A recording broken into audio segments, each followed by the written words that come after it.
This is the DMT One-to-One Show, episode 20, on the 1st of August 2013, an interview with a Spreaker. It's great to be here on the DMT One-to-One Show with Francesco Baschieri, the CEO of the company Spreaker. So hi Francesco, and great to have you on. How's it going? Thanks for having me. It's going great. Hello there. I mean, I'm sure it's going great. You guys have had some really great news in the past month, so look forward to discussing that. And so, first of all, let's start with the news, and then we can talk about the platform and how it's evolved over the last few months. So, first of all, you just won a pretty important competition as well for startups. So, can you tell us a little bit about that and then how that came about? So, early July here in Berlin, Microsoft held its annual BizSpark European Summit, and there was a startup competition involved. I think we were almost 1,000 startups participating in the BizSpark Plus program all over Europe, including Israel. And then we got 12 of us to the final phase, and well, quite unexpectedly, we won the first prize. So we're very happy. We got some press out of it. We got some interesting opportunities for partnering with Microsoft.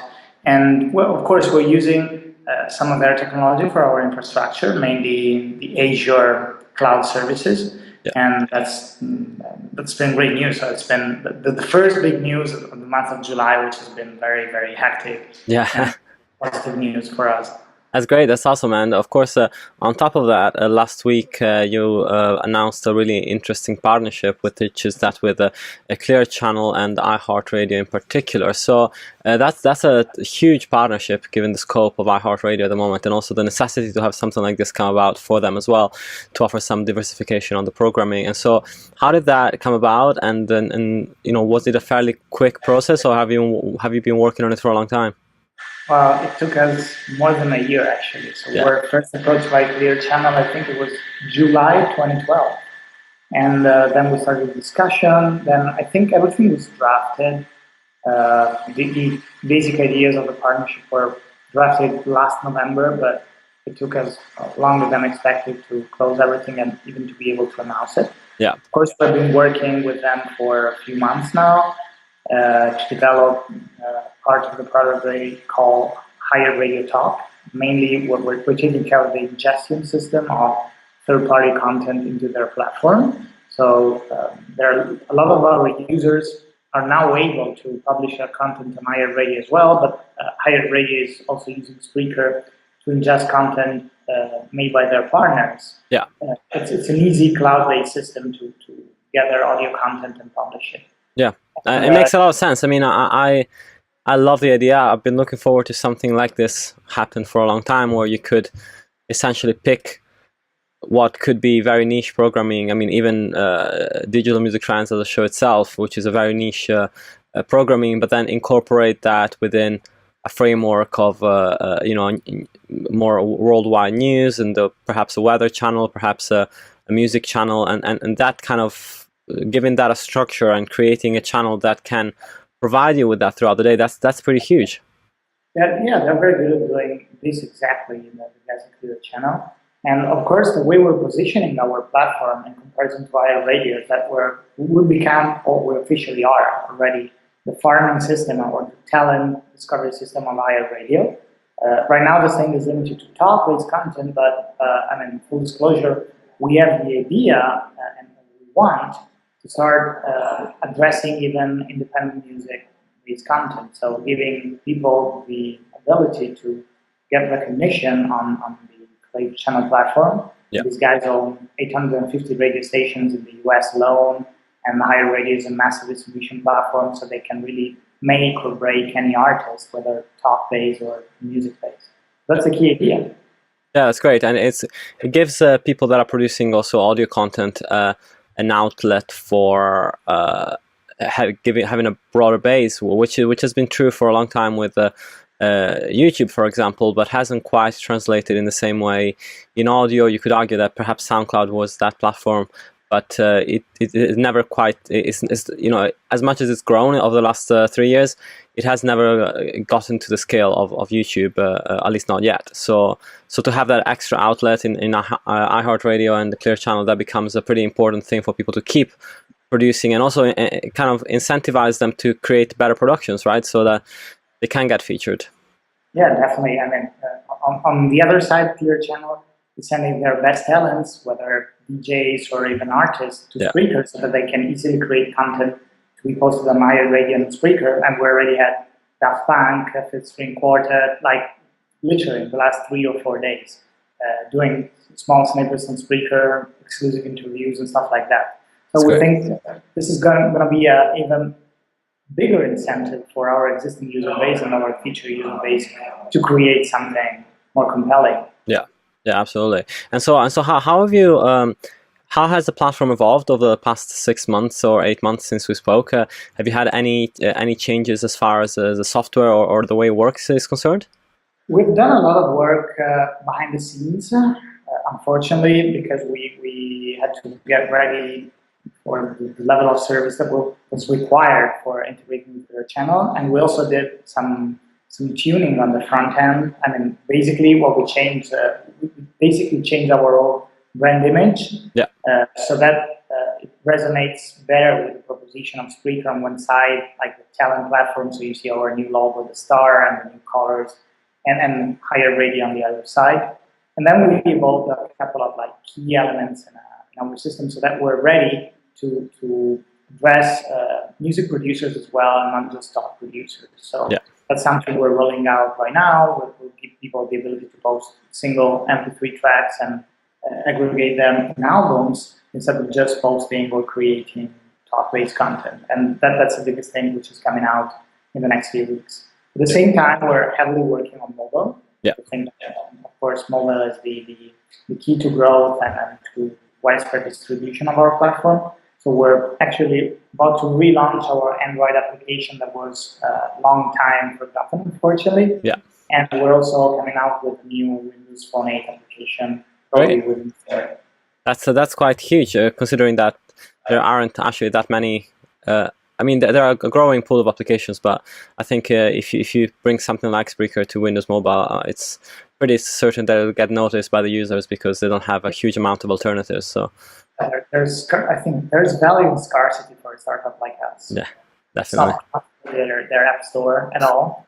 So we think we can get some good return in terms of user base. Yeah, and looking at you were talking about Android and the relaunch.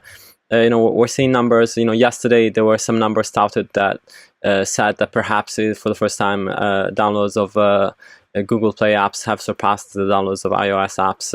I haven't seen the in-depth numbers, so I'm not sure whether that's exactly the case or not, or how they've gotten to those numbers exactly. But on that front, do you feel like there is going to be a growing pool of content creators that are going to use Android, whilst I guess for now it's been mostly constrained to iOS users?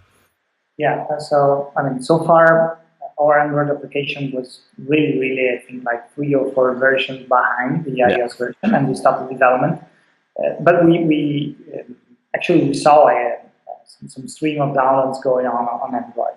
Last week, something very interesting happened in terms of our user base in Egypt. I mean, we hit some kind of viral expansion loop, and all of a sudden we were signing up users in Egypt at a rate of like 100,000 new users per week, which is massive from a single country. And that's what happened like all over last week.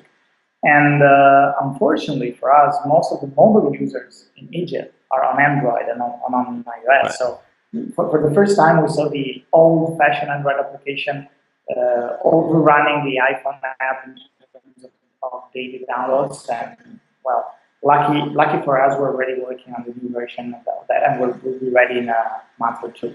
That's great. And of course, we're seeing the numbers from Brazil, where the iPhone is the most expensive. That it's in the whole world essentially. I think it's more than twice what it costs in the US to purchase. And so, of course, the Android in those territories is going to be really important. And if you can get to those territories with a great Android application, I'm sure that you'll see like an interesting uptick of international broadcasting as well. Yeah, the Android platform has changed a lot in the last few years, and it's grown a lot. And you see the new Android headsets and handsets in terms of software, in terms of platform, they're on the same level, or maybe better than the iPhone. The problem with developing for Android is that you get a lot of those almost featured phones or like very low-level Android phones in countries in development, and that's a problem because you cannot test your application on all these weird devices, and if it doesn't work, you get a lot of bad reviews in the store, and that's going to impact the credibility of your application in the Western markets as well. So you need to be cautious. Yeah, I guess I don't know how it works on the Play Store. I know that in at least on the Apple Store, from what I'm gathering, at least for the podcast reviews, the reviews are only showing up if they were made in the country that you're currently buying in. At least that's what happens in the UK for podcasts. I don't know if that's true of applications as well, or if the reviews reflect internationally on the app too. So I think there are like two things to take into consideration. One is the visibility of the reviews, and well, Google recently changed the layout of the Google Play Store, but I'm pretty sure they show all reviews in every language. Yeah. The other thing to take into consideration is the SEO, or the search engine optimization, and I'm sure that in the App Store, the quality of the reviews has a very high impact on the search engine ranking for a specific application. Yeah. I don't know exactly how much that would impact. Of course, yeah. That's very interesting. And so for the future, we're looking at, of course, this expanding the current mobile availability and how easy it is to broadcast on Spreaker and access the Spreaker streams. And you also talked about potentially getting into, or definitely getting into the music space with the platform. Anything else that you're planning to hit over the next few months or year?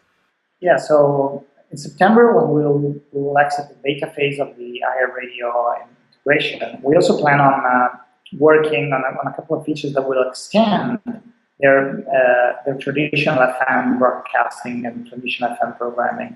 And these features are mainly hashtags or X briefs, as we call them, so the ability to answer directly to someone or speak about a specific topic, like in very short snippets, so that on-air DJ might, for instance, be able to tap into the conversation, get the best answers to a topic they're discussing on the FM or on any other stream, and ingest it directly in their FM broadcast. So awesome. We're trying to make the platform more and more interactive, kind of like an audio Twitter, but, well, there are some limitations, of course, in doing with audio, but we're going that direction.